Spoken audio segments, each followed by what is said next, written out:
Hello दोस्तों, मैं हूं दीपक एंड स्वागत है आप सभी का इन्वायरमेंट तक में। आज हम बात करेंगे भारत के उस पहले जानवर की जिसका भारत सरकार के द्वारा 2.5 लाख का बीमा किया गया था और भारतीय दूरसंचार विभाग के द्वारा उसके लिए डाक टिकट जारी किया गया था जिसमें उसकी फोटो लगाई गई थी। तो दोस्तों, उसको हम कहते हैं सफेद बाघ, व्हाइट टाइगर, और जिसका नाम था मोहन।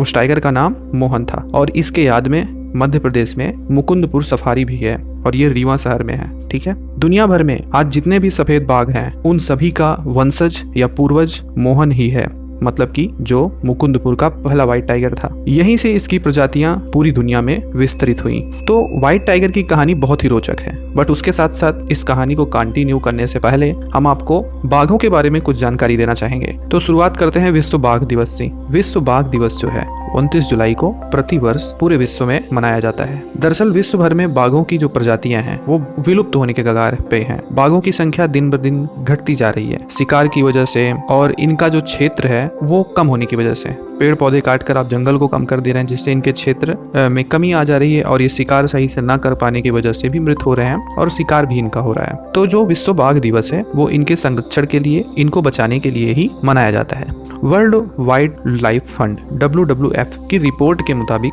बीते 150 सालों में बाघों की संख्या में लगभग 95% की गिरावट दर्ज की गई है। अंतर्राष्ट्रीय बाघ दिवस मनाने की शुरुआत साल 2010 से हुई। रूस के पीटर्सबर्ग में एक इंटरनेशनल कॉन्फ्रेंस का आयोजन किया गया जिसमें 29 जुलाई को विश्व बाघ दिवस मनाने का फैसला किया गया था। इस अंतर्राष्ट्रीय समिट में 13 देशों ने हिस्सा लिया था, जिसमें भारत भी शामिल था। इसमें बाघों की संख्या 2022 तक 2 गुनी करने का लक्ष्य रखा गया था और आपको बता दें कि भारत ने इस लक्ष्य को 2018 में हासिल भी कर लिया है।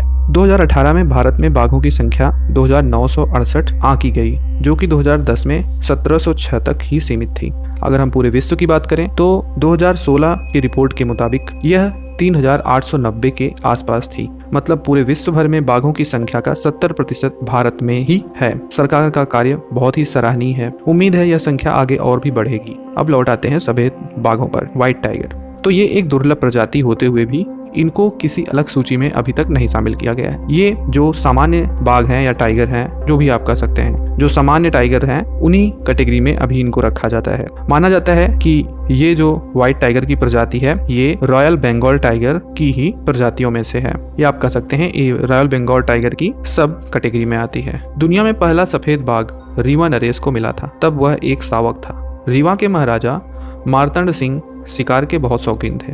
सन 1951 की बात है जब महाराजा ने एक बाघिन का शिकार किया।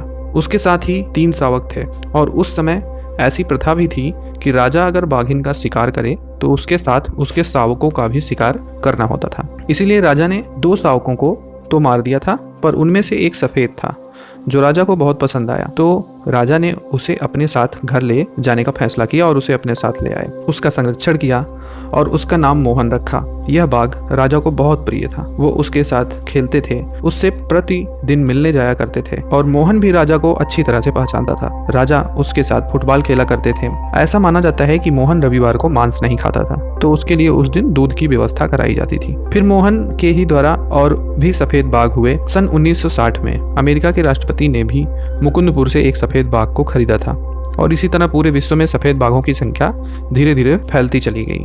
मौजूदा समय में दुनिया भर में सैकड़ों सफेद बाघ कैद किए गए हैं। इसमें से 100 भारत में ही हैं और इनकी संख्या लगातार बढ़ भी रही है। इनके बारे में बहुत कहानी प्रचलित है। शिकारी जो जिम कॉर्बेट थे अपने पुस्तक मैन ईटर ऑफ कुमाऊं जो 1964 में प्रकाशित हुई थी, उसमें एक सफेद बाघिन का जिक्र करते हैं। उनके लिए सफेद बाघ सामान्य बाघों के समान ही थे। सफेद बाघिन पर फिल्म भी बनाई गई थी और ऐसा माना जाता है कि सफेद बाघिन जो है वो अपने बच्चे का बदला लेने के लिए बहुत लोगों को वहां पर मार डाला था और इसी वजह से उसका शिकार भी किया गया था। अब बात करते हैं हाल ही में जो प्रकाशित एक जागरण की न्यूज है, उसके अनुसार अब उत्तर प्रदेश के प्रयागराज में भी सफेद बाघ की दहाड़ गूंजने वाली है, क्योंकि प्रदेश सरकार इको टूरिज्म को बढ़ावा देने के लिए संगम नगरी में व्हाइट टाइगर सफारी बनाने की तैयारी में है, जो कि मध्य प्रदेश के मुकुंदपुर की तर्ज पर ही होगा। यमुना पार क्षेत्र में बेलन, लपरी और टोंस नदी के पास खीरी के इटवा क्षेत्र की जलवायु को सफेद बाघों के लिए अनुकूल माना जा रहा है। यहाँ लगभग 40 हेक्टेयर सरकारी जमीन चिन्हित कर ली गई है। सफेद बाघों के साथ ही रॉयल बंगाल टाइगर, भालू, चीतल, सांभर आदि इस टाइगर सफारी की शान में शामिल होंगे। प्रदेश शासन से निर्देश मिलने पर डीएम ने वन रक्षक और डीएफओ को मुकुंदपुर जाकर टाइगर सफारी को लेकर प्रोजेक्ट तैयार करने के निर्देश दिए हैं। ऐसे ही पूरे देश में सरकार के द्वारा इको टूरिज्म को बढ़ावा देने पर बहुत कार्य किए जा रहे हैं।